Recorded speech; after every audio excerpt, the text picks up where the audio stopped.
There are moments in life when shame becomes a weapon, wielded by those who claim to know your worth better than you know it yourself. When the pack, the very people meant to protect you, turns their judgment into a blade pressed against your throat.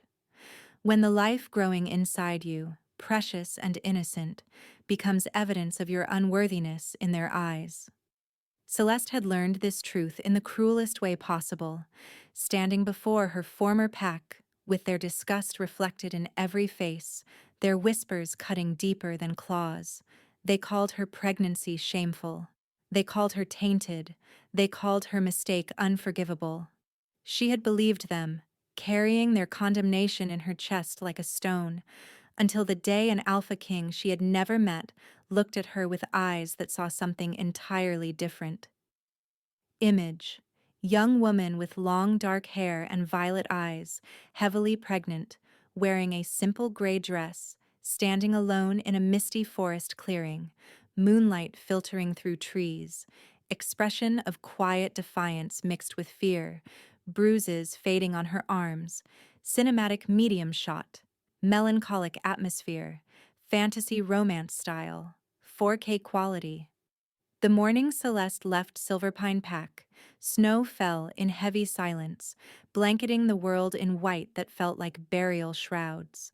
She stood at the edge of Pack territory with nothing but a worn canvas bag and the clothes on her back.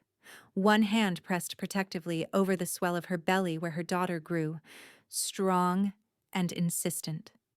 6 months along, and already she could feel the pup's spirit, fierce and bright. Something wholly hers in a world that had taken everything else. Behind her, Alpha Marcus stood with arms crossed, his face carved from granite and disappointment.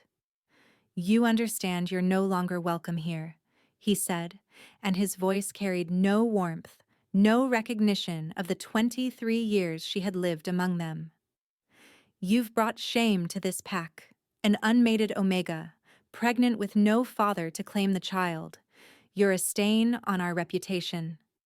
Celeste didn't turn to face him. She kept her eyes on the tree line ahead, on the vast unknown that stretched before her like an ocean she would have to cross without a boat. "I understand," she said quietly, though understanding and accepting were two different creatures entirely. She understood pack law. She understood their rigid hierarchies and their obsession with propriety. She understood that an Omega who had been assaulted by a rogue during a border patrol, who had survived when she should have died, who had discovered herself pregnant in the aftermath, was somehow more shameful than the violence that had created this life. "The child will be Omega," Marcus continued, as if this explained everything, justified everything. "Weak bloodline, tainted. You're doing us a favor by leaving." Something hot and terrible flared in Celeste's chest, protective and primal. Her daughter was not weak. Her daughter was not tainted. Her daughter was innocent, perfect, deserving of every good thing this world could offer. "She will be stronger than all of you," Celeste said, and finally turned to meet Marcus's gaze. "And she will know kindness, which is more than I can say for this pack." She walked away before he could respond, before the shame they tried to drape over her shoulders could settle into her bones. The snow crunched beneath her boots, each step taking her farther from the only home she had ever known, into winter and wilderness and uncertainty. Her wolf whimpered inside her, confused and hurting, but Celeste pushed forward. Survival had become her only option, survival for herself and for the small life depending on her. The wandering moon was a sanctuary for displaced wolves, a compound hidden deep in the frost mountains where pack rejects and lone wolves could find temporary shelter. Celeste had heard whispers of it over the years, dismissive comments from pack wolves who considered it a place for the broken and worthless. Now, trudging through snow that reached her knees, her fingers numb inside thin gloves, it represented the only hope she had left. She reached it 3 days after leaving Silverpine, exhausted and frozen, her body screaming for rest. The compound sprawled across a valley, Wooden buildings clustered together like huddled animals seeking warmth, smoke rising from chimneys into the gray sky. At the gate, a scarred beta named Thomas took one look at her pregnant belly and weary face and waved her through without question. "Plenty of room," he said gruffly. "Kitchen serving soup. Get warm." Such simple kindness almost broke her. Celeste nodded, not trusting her voice, and made her way to the main hall where dozens of wolves gathered, eating and talking, their faces bearing the marks of hard lives and harder choices. No one stared at her belly with judgment. No one whispered shame behind raised hands. They simply made space for her at the table, passed her bread and soup, and let her exist without explanation. That night, lying in a small room with a thin mattress and a wool blanket, Celeste allowed herself to cry for the first time since discovering her pregnancy. She cried for everything she had lost, for the pack that had rejected her, for the father her daughter would never know, for the uncertainty that stretched before them like an endless winter. But beneath the grief, something else grew, quiet and determined. She would survive this. She would build a life for her daughter, even if she had to construct it from nothing, brick by desperate brick. Image: rustic wooden compound in snowy mountain valley, warm light glowing from windows, wolves gathered around outdoor fire pit, evening atmosphere, wide establishing shot, sense of community and refuge, fantasy romance style, 4K quality. The Alpha King arrived at the Wandering Moon on a Tuesday morning, without warning or ceremony, and the entire compound held its breath. Celeste was in the kitchen helping prepare breakfast when the whispers started, rippling through the gathered wolves like wind through grass. Alpha King Theron Blackwood. Here. Why would royalty visit a refuge for the displaced? She wiped flour from her hands and moved to the window, curiosity overriding caution, and caught her first glimpse of him. He stood in the courtyard surrounded by 3 guards, but he needed no protection to announce his power. It radiated from him like heat from a forge, undeniable and absolute. Tall, broad-shouldered, with black hair that fell to his collar and eyes the color of molten amber, he moved with the fluid grace of a predator who had never known defeat. He wore simple dark clothes, no crown or royal regalia, but every wolf in the compound recognized him instantly.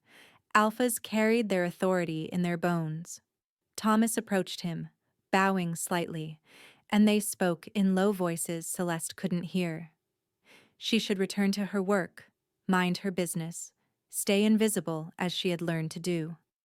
But something held her at the window, watching as Theron's gaze swept across the compound with sharp assessment. He was looking for something, or someone. His eyes found hers through the window. The world contracted to that single point of connection. Amber meeting Violet, Alpha meeting Omega. Something passed between them.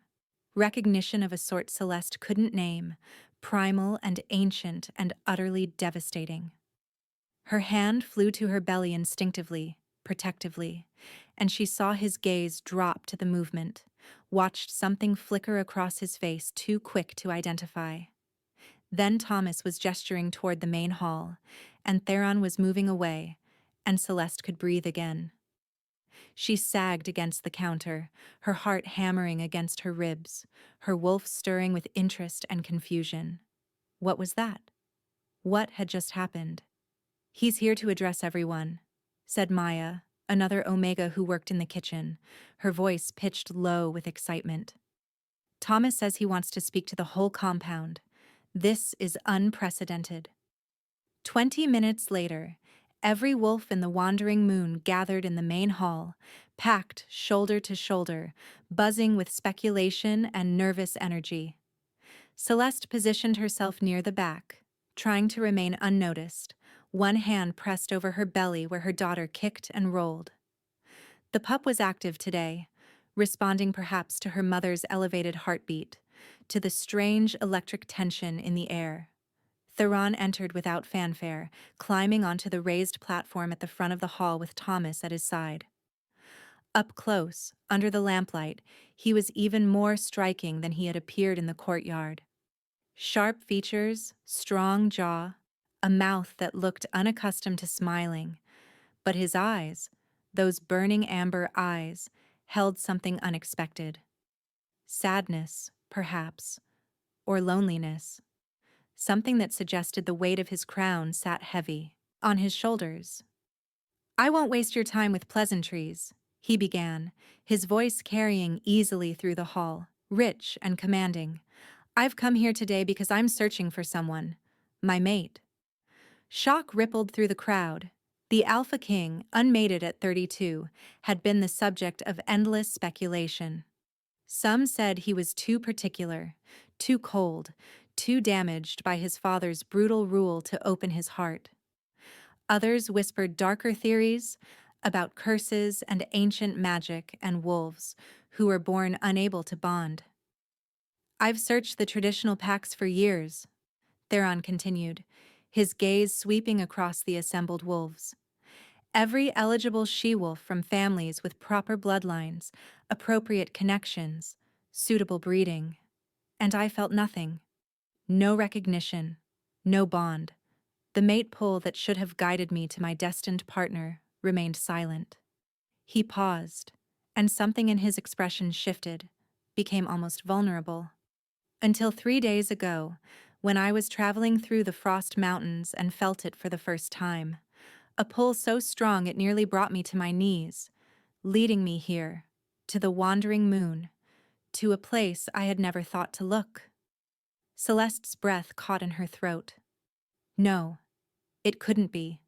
Fate wouldn't be so cruel as to dangle this impossible thing before her, this fantasy of being chosen, being wanted by someone like him. Not when she was damaged goods in the eyes of Wolf Society. Not when she carried another man's child in her womb. But Theron's eyes were scanning the crowd with desperate intensity, and when they landed on her, pinned her in place with their golden fire, she knew. She felt it too. That recognition she had experienced through the kitchen window, magnified 1,000-fold. The mate bond, snapping into place like a key turning in a lock, like coming home after years of wandering lost. "You," Theron breathed, and the single word carried across the silent hall. "It's you." Image. Powerful alpha male with black hair and amber eyes, wearing dark-fitted clothing, standing on raised platform in rustic hall. Expression of wonder and recognition, reaching toward camera, dramatic lighting from oil lamps, intimate moment, fantasy romance style, 4K quality. The crowd parted as Theron descended from the platform, wolves stepping aside to create a clear path between them.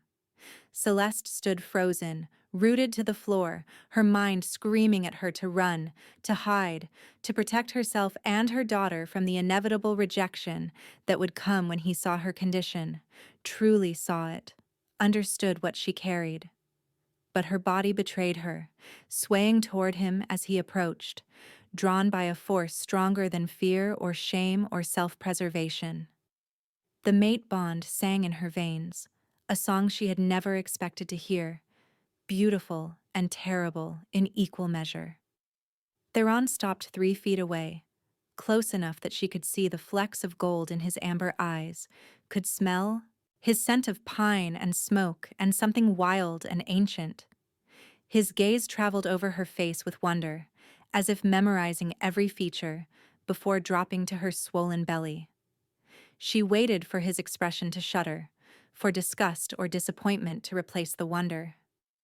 This was the moment he would realize his mistake, would understand that fate had played a cosmic joke by binding him to damaged goods, to an omega carrying another man's child, to someone utterly unsuitable to be a queen. Instead, Theron's hand lifted slowly, questioningly, hovering near her belly. "May I?" he asked softly, and his voice held such reverence that tears sprang to Celeste's eyes. She nodded, not trusting her voice, and watched as his large hand settled gently over the swell where her daughter grew. The pup kicked immediately, a strong thump against his palm, and something fierce and protective blazed across Theron's face. "She's strong," he murmured, wonder threading through his words. "I can feel her wolf. She's going to be magnificent." "She's not yours," Celeste whispered, the words torn from her throat, because he needed to understand, needed to know what he was getting if he chose to pursue this bond. "I was attacked. By a rogue. I'm unmated and pregnant, and my pack cast me out for the shame of it. I have nothing to offer you. I'm no one. I'm—" "Mine," Theron interrupted, his other hand coming up to cup her face with devastating gentleness. "You're mine. The fates chose you as my mate, and I don't question their wisdom. This child you carry is innocent, blameless, and if you'll have me, she'll be mine too. My daughter. My heir. I'll claim her as my own before the entire kingdom." The tears spilled over then, tracking down Celeste's cheeks as something cracked open in her chest, some hard, protective shell she had built around her heart to survive the rejection and cruelty. "You don't know what you're saying," she managed. "The nobles will never accept—" "I'm the Alpha King," Theron said, and steel entered his voice, the unmistakable ring of command. "My word is law. Anyone who questions my mate, my child, will answer to me personally. You've been alone, carrying this burden, suffering judgment from wolves who should have protected you. That ends now. Today. If you'll accept the bond." Celeste stared up at him, this powerful male who looked at her like she was something precious, who touched her pregnant belly with reverence instead of disgust, who offered everything she had never dared to dream of.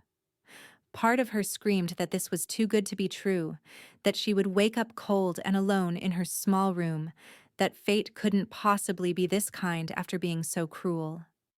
But the mate bond thrummed between them, undeniable and true, and her wolf rose up inside her, desperate and yearning, begging her to take this chance, to accept this gift. "Yes," she whispered, "I accept the bond." Theron's smile transformed, his face chasing away the shadows, making him look younger and almost boyish despite his power. "Then let me do this properly," he said, and raised his voice to address the watching crowd. "Before all these witnesses, I, Theron Blackwood, Alpha King of the Northern Territories, claim Celeste as my true mate, chosen by the fates themselves. She will be my queen. The child she carries will be my heir. Anyone who speaks against them speaks against me." The declaration hung in the air, heavy with authority and promise. Thomas was the first to drop to one knee in submission and respect, followed quickly by Maya and the other wolves, until the entire hall had bowed before their king and his newly claimed mate. Celeste stood at the center of it all, Theron's hand still resting protectively over her belly, and felt the first fragile tendrils of hope beginning to grow in the wreckage of her old life. Image. Alpha King with hand on pregnant woman's belly. She's crying tears of joy. Wolves kneeling in background. Rustic hall setting. Warm lighting creating intimate atmosphere. Close-up shot capturing emotion. Fantasy romance style. 4K quality. If you're loving this forbidden romance, hit that like button and subscribe to see how the Alpha King protects his new mate and unborn heir from those who would challenge his claim. The journey to Blackwood Castle took 4 days, traveling in Theron's personal carriage with his most trusted guards surrounding them. Celeste watched the landscape change through the window, mountains giving way to forests, forests to rolling hills, her hand clasped in Theron's the entire time, as if he feared she might disappear if he let go. They spoke of small things at first, careful as 2 wolves circling each other. He told her about the castle, about the kingdom he ruled, about the challenges of rebuilding after his father's death 3 years ago. She told him about growing up in Silverpine Pack, about her love of books and herbs, about the daughter growing inside her who kicked most actively at dawn and dusk. But beneath the surface conversation, something deeper was developing, built on glances that lingered too long. On the way, Theron's thumb traced circles on her palm, on the protective growl that rumbled in his chest whenever they passed other travelers on the road. The mate bond pulled them together like gravity, patient but inexorable. On the third night, staying at a small inn, Celeste woke to find Theron standing at the window of their room, his silhouette backlit by moonlight, tension carved into every line of his body. They had maintained propriety, separate beds, though it cost them both. The bond wanted completion, wanted the physical joining that would seal them together permanently, but Celeste was heavily pregnant, and Theron was determined to do right by her, to court her properly despite the urgency singing in their blood. "Can't sleep?" she asked softly, pushing herself upright, with some difficulty, her belly unwieldy and heavy. Theron turned, concern immediate on his face. "Did I wake you? I'm sorry, I was just—" He paused, seeming to search for words. "I keep thinking about what you said, about being attacked, about carrying that alone." Celeste's hand moved instinctively to her belly, protective as always. "It's in the past.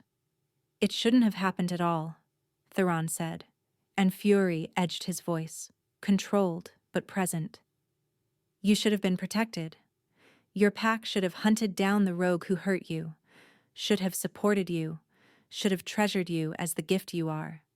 Instead, they cast you out like garbage." He crossed to her bed, kneeling beside it so they were eye level, his hands taking hers with careful gentleness. In the moonlight, his amber eyes blazed with emotion, raw and honest. "I need you to understand something, Celeste. What happened to you was not your fault.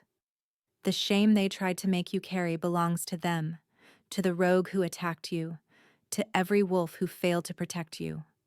Not to you. Never to you." The words landed in her chest like stones thrown into deep water, creating ripples that spread outward, disturbing the sediment of internalized shame she had been carrying. "They made me feel so worthless," she whispered, "like I was broken, ruined." "You're not broken," Theron said fiercely. "You're the strongest wolf I've ever met. You survived violence, rejection, and exile while pregnant and alone. You kept going when anyone else would have given up. You protected your daughter with everything you had. That's not weakness, Celeste. That's breathtaking strength." She was crying again, but these tears felt different, cathartic, washing away months of accumulated pain. "I was so scared," she admitted. "I'm still scared. Of being a mother, of being a queen, of letting you down." "You could never let me down," Theron said, reaching up to brush tears from her cheeks with his thumbs. "The fates chose you for me because you're exactly what I need, what the kingdom needs. Someone with compassion and resilience, who understands suffering and survival. Someone who will rule with wisdom and heart." He leaned forward, slowly, giving her time to pull away, and pressed his forehead to hers in the traditional gesture of wolf intimacy and trust.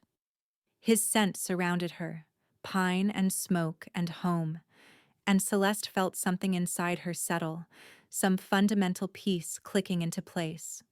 This male, this powerful alpha king saw her, truly saw her. Not the shame her old pack had painted her with, not the mistakes or the damage, but her actual self, worthy and whole. "I want to kiss you," Theron murmured, his breath warm against her lips. "But I'll wait as long as you need. A day, a week, a year. Whatever you need to feel safe with me." Celeste's heart swelled with emotion so intense it was almost painful. No one had ever offered her patience before, had ever put her comfort above their own desires. "Kiss me," she whispered. "Please." Theron's lips met hers with exquisite gentleness, reverent and tender, a kiss that promised protection and devotion and endless patience. The mate bond sang between them, strengthening, solidifying, weaving their souls together with threads of golden starlight. When they finally pulled apart, both breathing hard, Celeste felt fundamentally altered, remade by the simple act of being cherished. "Sleep now," Theron said softly, helping her lie back down, tucking the blankets around her with attentive care. "I'll keep watch. You're safe. You'll always be safe with me." Celeste drifted off with his promise wrapped around her like armor, the first truly peaceful sleep she had experienced in months. Image: Alpha King kneeling beside bed, pressing forehead to pregnant woman's forehead, moonlight streaming through window, intimate tender moment, close-up shot, romantic atmosphere, fantasy romance style, 4K quality. They reached Blackwood Castle the following evening, and Celeste's first view of it stole her breath. It rose from the hillside like something from a storybook. All gray stone and soaring towers, windows glowing with warm light against the deepening dusk. This would be her home now, this impossible place, and she would be its queen. Terror and wonder warred in her chest as the carriage rolled through the gates, as wolves in formal guard uniforms bowed as they passed, as the massive front doors opened to reveal an entrance hall that could have swallowed her entire pack house from Silverpine. Theron helped her down from the carriage with careful hands, keeping her close as they entered his domain. A severe-looking woman with silver hair and sharp blue eyes waited inside, her posture radiating disapproval despite the formal bow she offered. "Your Majesty," she said, her tone ice-cold, "welcome home. I've prepared the guest suite for your companion." "Celeste is my mate and your queen," Theron corrected, steel in his voice. "You'll address her with the respect that position demands, Margot, and she'll be staying in the Queen's suite, adjacent to mine." Margot's eyes flickered to Celeste's pregnant belly, and disgust flashed across her face too quickly to hide. "Of course, Your Majesty, though I must point out that the Council will have concerns about the circumstances. Propriety demands—" "The Council will accept my mate or find themselves replaced," Theron interrupted, his power rolling through the entrance hall like thunder. "Is that understood?" "Perfectly, Your Majesty." Margot's bow was stiff, her displeasure obvious, but she gestured toward the grand staircase. "I'll show the Queen to her rooms." Theron kept his hand on Celeste's lower back as they climbed, a subtle claim and comfort, his touch grounding her as they entered a world of marble and tapestries and ancient magic. The Queen's suite was breathtaking, all rich fabrics and elegant furniture, with a massive bed draped in silk and windows overlooking the moonlit gardens. A door in the far wall connected to Theron's chambers, close but separate, respecting her space while keeping her near. "It's too much," Celeste whispered once Margot had departed with another frigid bow. "I don't belong in a place like this." "You belong here more than anyone," Theron said firmly. He drew her to the window, wrapping his arms around her from behind, one hand settling over her belly where it had taken up permanent residence. "This castle has been cold and empty for too long, ruled by my father's cruelty and then my loneliness. You'll fill it with warmth and life, with love, with our children." His hand pressed gently against her stomach. "Starting with this brave little one." As if in response to his voice, the pup kicked strongly, and Theron laughed, the sound surprised and delighted. "She likes me," he said with wonder. "She recognizes me already." "She's not afraid of you," Celeste said softly. "That's how I know you're good. Babies sense these things." Theron turned her in his arms, his expression suddenly intense. "I need to tell you something. About my father. About why I've been unmated for so long." Celeste nodded, sensing the importance of this moment, and let him guide her to the cushioned bench beneath the window. He sat beside her, still holding her hand, his thumb tracing patterns on her palm as he gathered his words. "My father was a monster," he began, his voice low and rough. "He ruled through fear and violence. He beat my mother until she was too broken to fight back, and then he started on me. Every mistake was punished brutally. Every sign of weakness or compassion was trained out of me with fists and claws. He wanted to make me into his image, a tyrant who cared for nothing but power." Celeste's heart ached for the boy he had been, for the child who had suffered under such cruelty. She squeezed his hand encouragingly, and he continued. "When I became Alpha King 3 years ago, after he finally died, I swore I would be different. I would rule with justice instead of terror. But I was so damaged, Celeste, so closed off. I couldn't feel the mate bond because I had locked away every soft part of myself to survive him. I thought maybe I was broken beyond repair, that I would spend my life alone because I was incapable of love." He looked up at her then, amber eyes bright with emotion. "And then I felt you. The bond hit me like lightning, woke up everything I thought was dead inside me. You healed something in me just by existing, just by being you. And when I saw you protecting your baby despite everything you had been through, I knew. I knew you were exactly who I needed. Someone who had survived darkness and chosen love anyway." Celeste reached up to cup his face, feeling the slight roughness of stubble beneath her palm, seeing the vulnerability he was offering her like a gift. "We can heal each other," she said softly.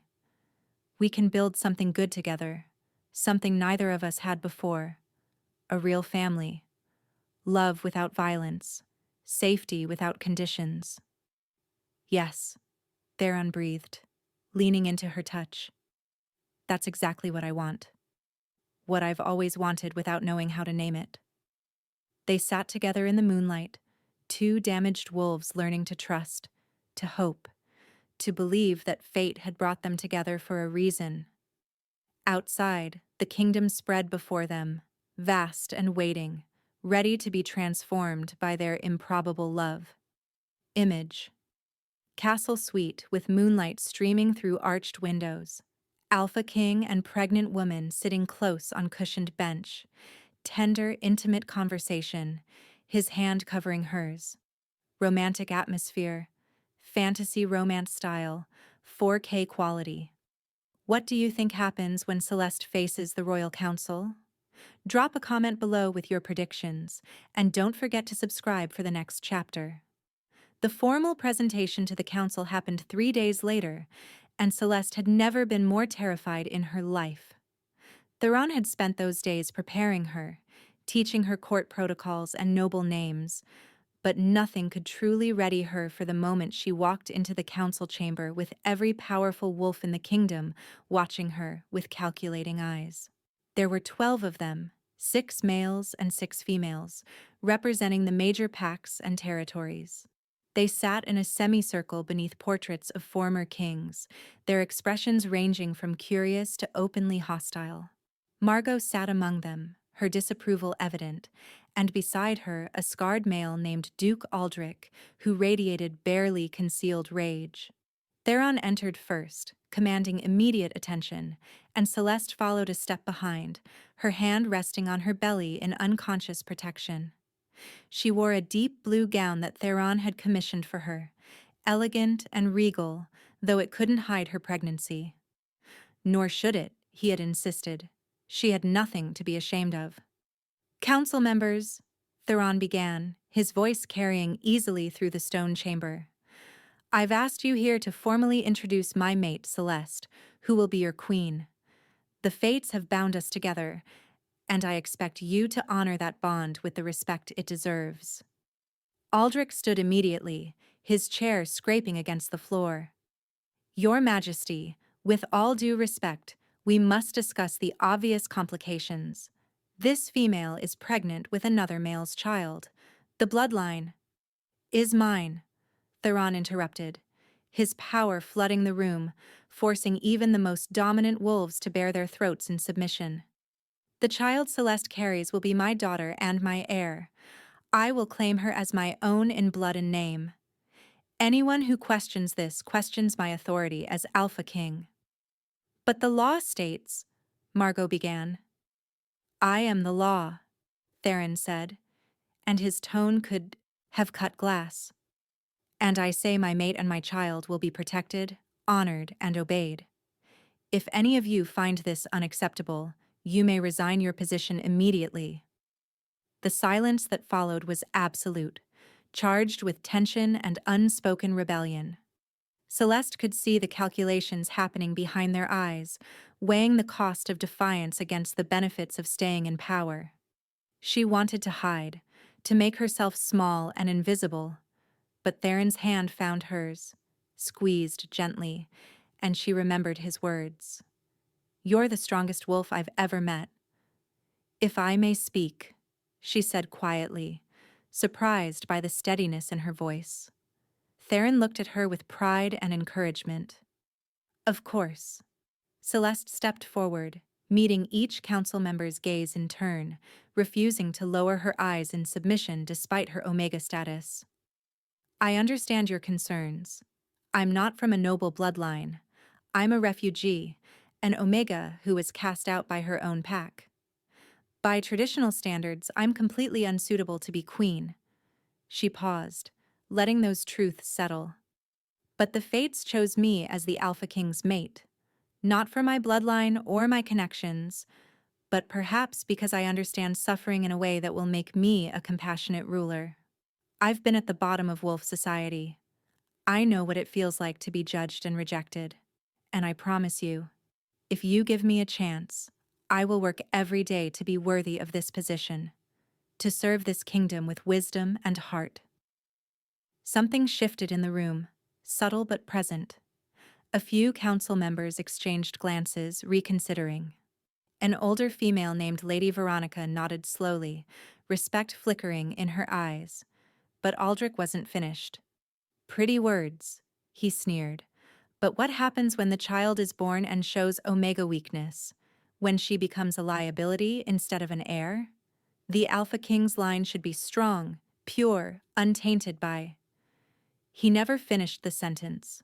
Theron moved faster than Celeste could track, crossing the space between them in a blur, his hand wrapped around Aldrich's throat, lifting him off his feet.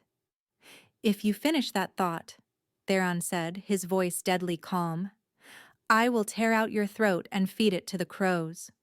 My daughter, when she's born, will be perfect exactly as she is. Strong or weak, Alpha or Omega, she will be loved and protected. And anyone who threatens her will answer to me. He released Aldrich, letting him drop back into his chair, gasping. The message was clear. Challenge the queen or her child. Face the Alpha King's wrath. This meeting is concluded, Theron announced. You have 3 days to decide if you can support your queen. Those who cannot should submit their resignations. Those who remain will bow before her and swear fealty. Choose wisely. He took Celeste's hand and led her from the chamber, his touch gentle despite the violence that had just blazed through him. Once they were in the corridor, away from sun, watching eyes, he stopped and pulled her into his arms, careful of her belly, his face buried in her hair. I'm sorry, he murmured. I'm sorry you had to endure that. I'm sorry they made you defend your worth when it should be self-evident. You defended me, Celeste said, leaning into his strength, letting herself be held. You chose me over them, over tradition and politics and everything they represent. I'll choose you every time, Theron promised. You and our daughter. You're my family now, my pack, the only thing that matters. In that moment, standing in the stone corridor with his arms around her, Celeste felt something she hadn't experienced in months. Safety, belonging, home. Not in a place, but in a person. In the male who saw her worth when no one else did, who claimed her daughter as his own, who built a fortress around them both with his devotion and his power. The castle might be vast and cold, the council might be hostile, But she had this. She had him. And maybe, just maybe, that was enough. Image. Alpha King with hand around council member's throat. Pregnant woman standing behind him with hand on belly. Formal council chamber setting. Tension and protection. Dramatic lighting. Fantasy romance style. 4K quality. Over the following weeks, Celeste slowly began to find her footing in castle life. 3 council members resigned, including Aldrich, replaced by wolves Theron trusted. The remaining members swore fealty in a formal ceremony, bowing before her with varying degrees of enthusiasm. Margot stayed but maintained her icy distance, making her disapproval known through small cruelties, rooms prepared incorrectly, meals served cold, information withheld. Theron noticed and addressed each slight with swift punishment, but Celeste asked him to soften his approach. "She's testing me," Celeste explained one evening as they shared dinner in her rooms, a nightly ritual they had established. "Trying to prove I'm weak or unsuitable. If you fight all my battles, she'll never respect me." "I don't care if she respects you," Theron growled, though his hand was gentle where it rested on her belly, feeling the pup shift and stretch. "I care that you're treated properly." "Let me handle her," Celeste said. "Let me prove I can navigate court politics without you clearing the path. I need to establish my own authority." Theron studied her for a long moment, pride and concern warring in his amber eyes. "You're already thinking like a queen," he said finally. "Fine. Handle her. But if she crosses a line, all bets are off." The confrontation came 2 days later when Margot made a snide comment within Celeste's hearing about bastard children and unsuitable queens. Celeste, instead of retreating or running to Theron, stopped in the middle of the corridor and turned to face her directly. "Margot," she said calmly, though her heart was racing. "I understand you're uncomfortable with my presence. You served the previous queen, and I'm nothing like her. I don't have noble blood or years of training, but I'm here, and I'm not leaving, and we can either work together or remain at odds. Which would you prefer?" Margot's eyes widened slightly, surprised by the direct approach. "You think it's that simple?" she asked, some of the ice melting into something more honest. "Hurt, perhaps, or grief."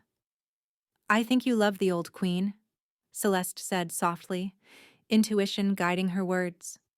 "I think you served her faithfully, and when she died, you lost someone important to you. And now I'm here, a poor replacement in your eyes, claiming a position she held. You see me as an insult to her memory." Something cracked in Margot's expression, emotion bleeding through the severe facade. "She was magnificent," she whispered. "Graceful and strong and everything a queen should be. And he broke her. The old king. He destroyed her piece by piece until there was nothing left. And then you appear, carrying another man's child, and the new king claims you anyway. And I can't help but think, that I'll be broken too." Celeste finished gently, "that Theron is like his father. That this will end in tragedy and pain." Margot nodded stiffly, her guard finally down. "Theron is nothing like his father," Celeste said with absolute conviction. "He's kind and protective and gentle. He chose me not despite my circumstances but because of them. Because he understands suffering and wants to heal it, not cause it. And I'm stronger than I look, Margot. I survived rejection, exile, and months of uncertainty while pregnant and alone. I'm not easy to break." She stepped closer, holding the older woman's gaze. "Help me honor the old queen's memory by being the best queen I can be. Teach me what she would have wanted me to know. Guide me instead of fighting me. Please." Margot stared at her for a long moment, decades of grief and loyalty warring with the possibility of something new. Finally, slowly, she inclined her head in a gesture that was almost respectful. "She would have liked you," she said quietly. "Queen Eleanor. She would have appreciated your courage, your compassion. Then teach me to be worthy of her legacy, Celeste said. Something shifted between them, fragile but real, the beginning of understanding if, not yet, friendship. Margot's expression softened incrementally. The Winter Festival is in 3 weeks, she said. The Queen traditionally organizes it. You should begin planning. I can assist, if you'd like. I would like that very much, Celeste said, relief flooding through her. When she told Theron about the encounter that evening, he pulled her into his arms and kissed her forehead, with such pride she felt tears prick her eyes. You're remarkable, he murmured. Absolutely remarkable. You faced down the most difficult member of my staff with compassion and intelligence. You're going to be an extraordinary queen. I'm terrified I'll fail, she admitted, her face pressed against his chest, listening to the steady beat of his heart. Impossible, Theron said firmly. You're already succeeding. The castle staff adores you. The refugees you've invited to winter here are singing your praises, and you've started to win over even your harshest critics. You're transforming this place with your kindness, exactly as I knew you would. His hand slid over her belly, larger now at nearly 8 months, and the pup kicked against his palm in greeting. Soon, he said softly, wonder in his voice. Soon we'll meet her. Our daughter. Are you scared? Celeste asked. Terrified, Theron admitted. I've never been a father. I have no model for what good parenting looks like. What if I'm not enough? What if I fail her? Celeste pulled back to meet his eyes, seeing the vulnerability there, the fear beneath the power. You'll be an amazing father, she said with certainty, because you already love her, and that's the foundation of everything else. The rest we'll figure out together. Together, Theron echoed and kissed her again, slow and deep, the mate bond humming between them like a song. Image. Pregnant woman in elegant gown facing severe older woman in castle corridor, reaching out with compassion, stone walls with tapestries, soft lighting, moment of understanding, fantasy romance style, 4K quality. The contractions started 3 weeks later during the Winter Festival, sharp and unmistakable, doubling Celeste over in the middle of supervising the food preparation. Margot was at her side immediately, efficient and calm, sending servants running for the midwife and Theron while she helped Celeste toward the Queen's chambers. It's too early, Celeste gasped, fear clawing at her throat. She's not due for another 2 weeks. Babies come when they're ready, Margot said firmly, and 2 weeks early is nothing to worry about. You're strong. She's strong. You'll both be fine.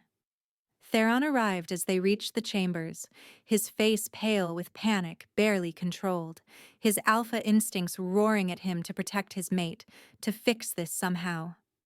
What do you need? He asked, taking Celeste's hand. Tell me what to do. Stay with me, Celeste breathed. Don't leave, I need you here. Nowhere else I'd be, Theron promised. The labor was long and difficult, hours blurring together in waves of pain and pressure. Theron never left her side, holding her hand, pressing cool cloths to her forehead, murmuring encouragement and love in her ear. The midwife, a capable older woman named Sarah, guided her through each contraction with patient expertise. Push now, Sarah instructed. She's crowning. One more big push.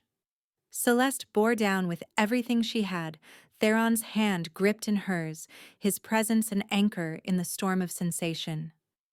And then, suddenly, pressure released, and a sharp cry filled the room, healthy and strong and absolutely perfect. A girl, Sarah announced unnecessarily, lifting the squalling infant. Beautiful and perfect. She placed the baby on Celeste's chest, and the world contracted to that tiny face, those waving fists, that shock of dark hair. Celeste's daughter. Her miracle. The life she had protected through rejection and exile and impossible circumstances. She was real. She was here. She was perfect. "Hello, little one," Celeste whispered, tears streaming down her face. "I'm your mama. I've been waiting so long to meet you." The baby's cries quieted at her voice, dark eyes blinking open, unfocused but aware. And then, Theron was leaning over them both, his hand coming up to gently stroke the infant's cheek with one finger, his expression absolutely awestruck. "She's perfect," he breathed. "Absolutely perfect." "Would you like to hold her, Your Majesty?" Sarah asked. "While we finish with the Queen?" Theron looked terrified and thrilled in equal measure. "I've never held a baby." "Time to learn," Celeste said with a tired smile, and watched as Sarah showed him how to support the head, how to cradle her securely. Theron took his daughter with reverent care, looking down at her with such pure love that Celeste's heart felt too large for her chest. "Hello, little princess," Theron murmured. "I'm your father. I know I didn't make you, but I chose you, and I claim you as mine in all the ways that matter. I promise to protect you, to love you, to be the father you deserve. You are my heir, my daughter, my family, and nothing in this world will ever harm you while I draw breath." As if understanding the vow, the baby made a small sound and turned her face toward his chest, seeking warmth and safety. Theron held her as if she were made of glass, precious beyond measure, his warrior's hands impossibly gentle. Celeste watched them through tears, her mate and her daughter, the family she had never believed she could have. This moment, this perfect, peaceful moment after so much pain and fear, felt like redemption, like proof that the universe could be kind, that suffering didn't last forever, that love could bloom in the most unlikely places. "She needs a name," Theron said softly, looking up at Celeste with such tenderness it took her breath away. "Aurora," Celeste said, the name coming to her with certainty, for the dawn, for new beginnings. "Aurora Blackwood," Theron said, testing the name. "Princess Aurora, heir to the throne." He looked down at the baby, then back at Celeste. "It's perfect. She's perfect. You're perfect. I love you both so much." "We love you too," Celeste whispered, and knew it was true, the mate bond blazing bright and sure between them, expanded now to include the tiny life they would raise together. Sarah finished her work efficiently, and Margot appeared with tea and food, her severe expression softening as she glimpsed the baby in Theron's arms. "The court is waiting for news," she said quietly. "Shall I tell them?" "Tell them," Theron said, not taking his eyes off Aurora. "That Princess Aurora has been born healthy and perfect. That she is my heir, my daughter, and anyone who questions this will answer to me directly. And tell them the castle will celebrate for 3 days in her honor." Margot bowed, respect clear in the gesture. "It will be done, Your Majesty. Congratulations to you both." When they were finally alone, the candles burning low, Aurora sleeping peacefully in the cradle beside the bed, Theron climbed carefully onto the mattress next to Celeste and pulled her into his arms. She nestled against his chest, exhausted but content, listening to his heartbeat, feeling his warmth. "Thank you," he whispered into her hair. "Thank you for this gift. For her. For choosing me. For trusting me with your heart." "Thank you for seeing me," Celeste replied. "For claiming us when no one else would. For giving us a home." "This is your home now," Theron said. "Both of you. Forever. My mate. My daughter. My family. My heart." And in that moment, wrapped in his arms with their daughter sleeping nearby, Celeste understood that she had finally found what she'd been searching for her entire life. Not a place, but a person. Not acceptance from the many, but unconditional love from the one who mattered. Not escape from shame, but transformation through being truly seen and cherished. The pack that had called her pregnancy shameful had rejected their greatest treasure, and the Alpha King had claimed her, loved her, chosen her as his own. The universe had balanced its scales, after all. Image, Alpha King holding newborn baby, sitting on bed next to exhausted but glowing new mother, candlelight creating warm, intimate atmosphere, expressions of wonder and love, close-up shot. Fantasy romance style, 4K quality. Are you crying? Because I'm crying. Hit that subscribe button and turn on notifications so you don't miss what happens when the old pack hears about their queen. The formal announcement ceremony happened 3 days later, once Celeste had recovered enough strength to stand before the court. She wore a gown of deep emerald green, a silver circlet resting on her dark hair, Aurora bundled in her arms in white silk embroidered with the Blackwood crest. Theron stood beside her, resplendent in his formal regalia, his hand on her lower back, steady and supportive. The throne room was packed. Nobles and common wolves alike gathered to witness the official presentation of their new princess. Celeste could feel hundreds of eyes on her, judging, assessing, but she kept her head high, remembering everything she had survived to reach this moment. People of the Northern Kingdom, Theron's voice rang out, commanding immediate silence. I present to you Princess Aurora Blackwood, my daughter and heir.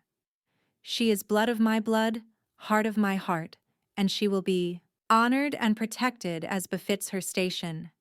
Any wolf who questions her legitimacy questions me directly. He paused, letting the declaration settle, his alpha power filling the room. And I present to you Queen Celeste, my true mate, chosen by the fates themselves. She has already proven herself worthy through her courage, compassion, and strength. She will rule beside me, and you will show her the respect and loyalty due to your queen.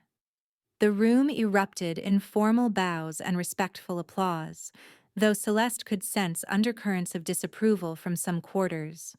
Change was never easy, especially in traditions as old as Wolf Society. But she had Theron beside her, Margot grudgingly supporting her, Lady Veronica and other council members warming to her presence. She had allies, she had family, she had love. After the ceremony, as nobles filed past to formally meet the princess, an unexpected visitor arrived at the castle gates. Alpha Marcus of Silverpine Pack, along with 3 of his senior wolves, requesting an audience with the king. Word had clearly traveled about Theron's Omega mate and her miracle rise to queen. Marcus had come either to congratulate or to cause trouble. Theron received him in the formal audience chamber, with Celeste at his side wearing her crown, Aurora sleeping peacefully in her arms. She watched Marcus enter, saw the moment he recognized her, saw shock and something that might have been regret flash across his face. Your Majesty, Marcus said, bowing stiffly, I've come to offer congratulations on your bonding and the birth of your heir. I had no idea that the Omega we exiled was destined for such fortune. Fortune? Theron's voice could have frozen water. You cast out your pack member when she was vulnerable, pregnant, and in need of protection. You called her shameful. You sent her into winter wilderness to likely die. And now you come here speaking of fortune? Marcus had the grace to look uncomfortable. We acted according to pack law. An unmated Omega with a child from unknown paternity is a liability. She was assaulted by a rogue, Theron said, and fury vibrated through every word. She survived a trauma that would have destroyed weaker wolves, and instead of supporting her, you blamed her. You're the shame of this story, Marcus. Not her. Never her. The Alpha's face reddened with anger and embarrassment. She was weak. Omega. Of no value to the pack. Celeste spoke for the first time, her voice calm but carrying the weight of her new authority. I was valuable enough that the fates chose me as mate to the Alpha King. I was strong enough to survive your cruelty and exile. I was worthy enough to become queen. What does that say about your judgment, Alpha Marcus? Marcus stared at her, seeing truly perhaps for the first time. Not the broken Omega he had cast out, but the queen she had become, crowned and confident, holding a royal heir in her arms with the most powerful alpha in the kingdom as her devoted mate. He began, then seemed to lose his words. You came here hoping for political advantage, Celeste continued, hoping to curry favor by claiming some connection to me. But I have no connection to Silverpine Pack anymore. You severed that bond when you sent me away. You declared me worthless. You have no claim on me, no right to benefit from my position. She stood, Aurora secure in her arms, and moved to stand directly before Marcus, meeting his eyes without flinching. However, I'm not cruel as you were cruel. I won't punish your pack for your mistakes, but neither will I reward them. Silverpine Pack will receive the same treatment as any other in the kingdom. No more, no less. You are dismissed. It was a clear dismissal from a queen to a subject, and Marcus had no choice but to bow and retreat, his humiliation complete. As he reached the door, Celeste spoke once more, her voice softer but no less powerful. The child you called a stain on Pack reputation is now heir to a kingdom. The Omega you deemed worthless is now your queen.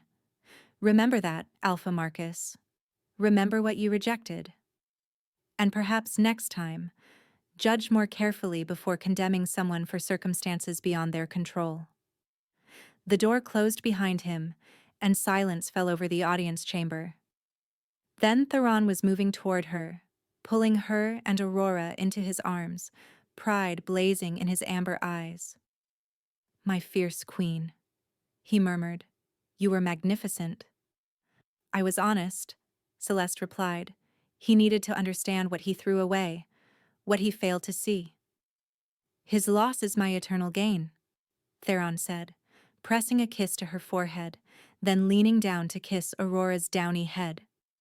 The fates knew exactly what they were doing when they brought you to me. Celeste leaned into his strength, feeling the rightness of this moment, of this life they were building together.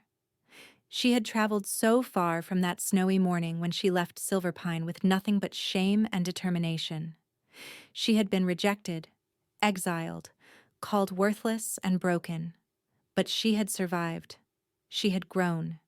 She had found her true family not in the pack that birthed her, but in the mate who chose her, and the daughter she would raise with love instead of judgment. The shame Silverpine tried to make her carry had transformed into a crown. The child they called a mistake had become a princess. And the Alpha King, who could have chosen any wolf in the kingdom, had looked at her, pregnant and desperate and alone, and said mine with absolute conviction. I love you, she whispered to Theron, the words still new but growing more certain every day. I love you, he replied, both of you, my whole world, held right here in my arms. Aurora stirred between them, making small, sleepy sounds, and they laughed together, the sound echoing through the grand chamber, filling the space with warmth and joy. This was family. This was home. This was everything she had never dared to dream of, given to her by a mate who saw her worth when she could barely see it herself. The pack that called her shameful would never understand what they lost. But Celeste no longer cared about their judgment. She had found her place, her purpose, her people. And she would spend the rest of her life proving that love and compassion were stronger than tradition and prejudice, that chosen family mattered more than bloodlines, that queens could be made from rejected omegas through the transformative power of being truly seen and deeply loved. The Alpha King had announced her to his entire kingdom not with shame, but with pride. And that made all the difference.